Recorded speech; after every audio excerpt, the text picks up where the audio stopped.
Welcome to a review of Warhammer 40k Tyranid's painting guide, Invasion Swarms. The book is paperback and about the size of the Tyranid Codex, just a little bit smaller. But it is 144 pages filled with pictures, painting tips, and more fluff than you might expect from a painting guide.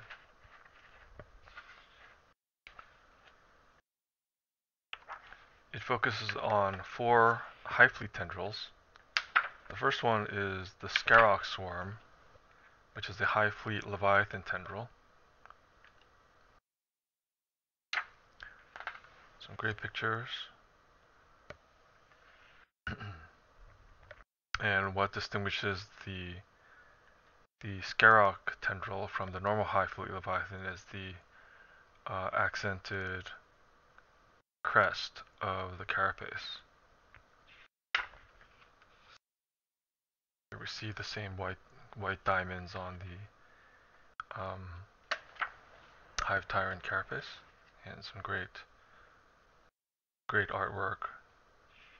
And I really like the style of these drawings, and these style of drawing is also in the Shield of Baal Leviathan and Shield of Baal Exterminatus. Lots of great Tyranid art these days from GW.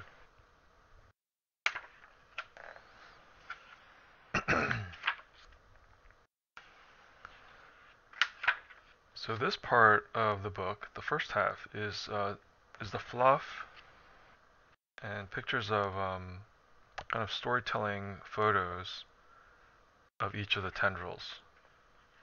So that was Scarrock, and here is the Nephilim King, which is a tendril of Hive Fleet Behemoth, and you see the distinctive yellow markings.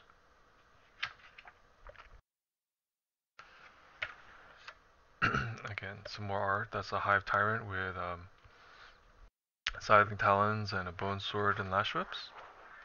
Very cool.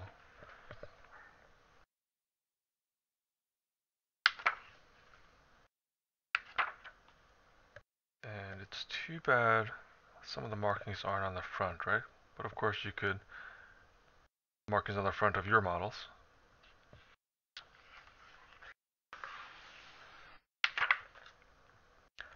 And the Malice Scepter, gotta admit, the Malice Scepter looks really good. Here with a racing stripe, looks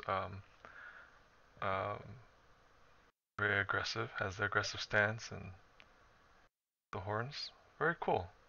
It's too bad there aren't some great rules to go along with it, but I guess you can't win them all, huh? Here's the Megalodon Tendril. So their thing is blue claws, right? Normally the Hive Fleet Kraken has red claws. That is interesting. I like these spots. This is a Lictor carapace. The spots are a good idea. Get some great artwork. Really cool picture of a Gene Stealer. Makes you want to use the Gene Stealers on the table, right? Interesting picture of the Sporocyst. It's the spawn of Cryptus model.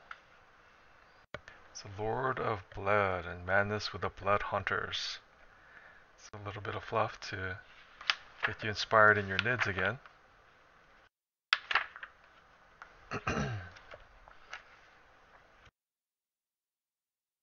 Talon of Gorgo. So this is another Hive Fleet Leviathan tendril, and actually it basically is just Hive Fleet Leviathan the way it's painted. I think the difference would be that yeah, it's pretty much Hive Fleet Leviathan. And lots of fluff to keep you inspired, keep you interested in your nids until the new codex comes out. Get another Gene Stealer picture. That looks really cool.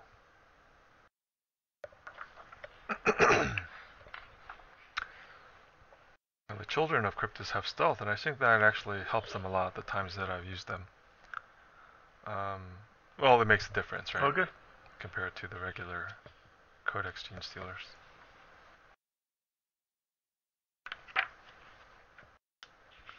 So these are all the new models that came out in the burst of Tyranid models are in this book. They do show the tips for the Malice Scepter, but not for the Toxicrene. Here's a tip that I like, is using Druchii Violet Wash on the wings to put veins in. I'm not sure if you can see it in this picture, but yeah, you can sort of make it out, right? I think it's a really nice detail that adds a lot to what is pretty essentially a flat surface, right? So not only shading base coat and then the shade with Caribou Crimson and the Druchii Violet for the veins. That's a really good idea, and I think I'll start using that on my gargoyles and Hive Tyrants. And the step-by-step instruction on these bases is really great.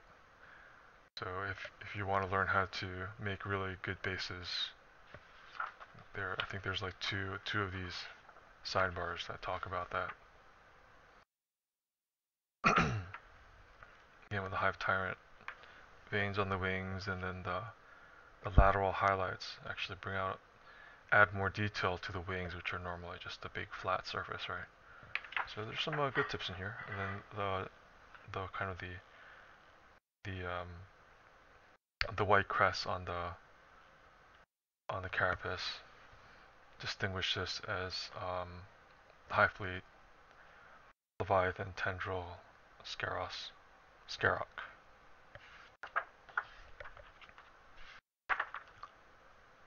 Again, same thing. Veins and lateral highlights on the wings. Really good tip. I think I'll probably start using that on the wings for my Hive Tyrants and Zoanthropes. They like to use Bugman's Glow a lot, so maybe I'll try to actually don't use that particular paint a lot, but looks like it'll be worth it. Some good tips. If you've been painting a long time, you'll probably not much of this will be new, but still a few tips here and there that you can use in your Tyranids. And I really like this yellow accent, and they'll talk about it later in the book.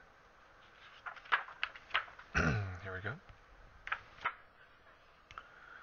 So the trick is you make a big splotch, right? And then you use a smaller brush and kind of mark out these smaller areas. So that is really cool. And I can definitely use this in some of my Tyranids.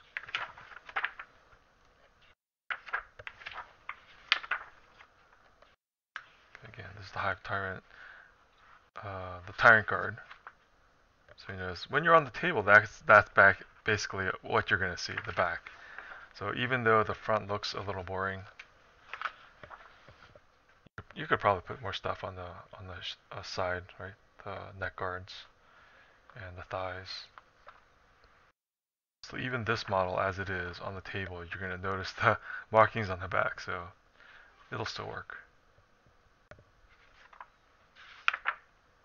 Again, more basing tips. Which are actually really good. You know, I don't really use a lot of these paints, but I'll have to try them out sometime.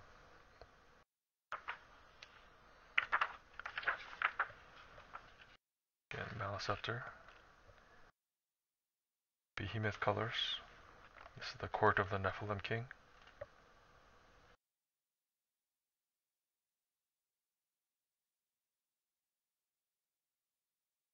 Tips for painting the brains. And then the Megalodon with the blue claws. And this is interesting. With the Gene Sealer, the Broodlord carapace, there's parts that are actually skin interspersed within the back carapace, which is something I didn't immediately realize when I painted my first Broodlord. But here they make it very clear. you know, what's skin and what's carapace.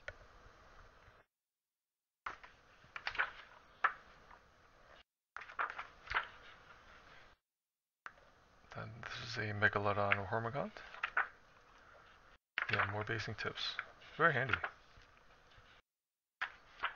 And Gorgo, which is basically Leviathan. So,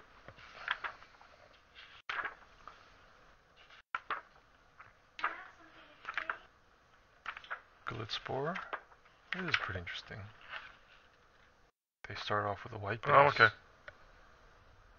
Bugman's Glow, and then there's actually 2 washes and 2 other layer flesh tones.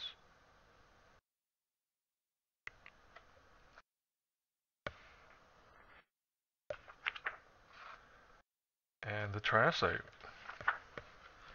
Here's a really good detail on how to make their carapace. Now you probably can't see the details in the video, but if you have the actual picture in front of you, you can make out the steps a lot more clearly. You know, from Abaddon Black, Nagaroth Night, and Xerius Purple, it really makes a difference, and of course the final result looks really good.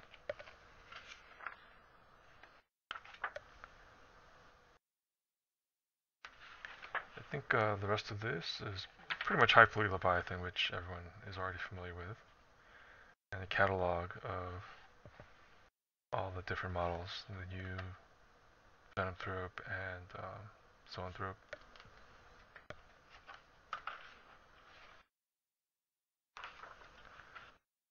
So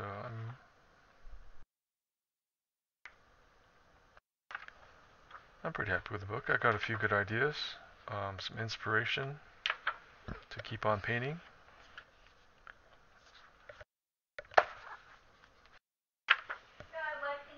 So there it is, the Tyranid's Painting Guide, Invasion Swarms. I give it a thumbs up. It's reasonably priced and good bang for your buck. Still have to read the fluff, most of the fluff, but I think I'll enjoy it. Well, thanks for watching and good luck.